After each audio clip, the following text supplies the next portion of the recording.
तुमच्या हद्दीतलं जे राशन दुकान आहे, जरा 2 मिनिटं शांत राहा. शांत जे काही तुम्हाला जे रास्तभर दुकान आहे त्याच्यासाठी अगदी तुम्हाला तिथं इथे येऊन ते केवायसी करेल एवढा शब्द मी आज तुम्हाला देऊन जातो. उद्या जिल्हा पुरवठा अधिकारी 1 रुपया द्यायचा नाही, मी तुम्हाला सांगितलं 1 रुपया कुणाला द्यायचा नाही. पण एवढं पिवळे राशन कार्ड द्या सर प्लीज, ही माझी रिक्वेस्ट. ऐका ना, ज्या पात्रतेमध्ये जे आहेत जे पात्रते हे बघा, ह्यांना थोडस तुम्हाला बोलायचं. बच्चे का कार्ड आधा वो देने को बोलतो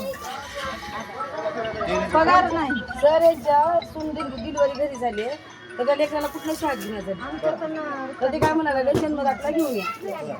शाळेत लेकर कित्येक लेकर शाळेत नाही, आधार कार्ड नसल्यामुळे हाकलून लावतात.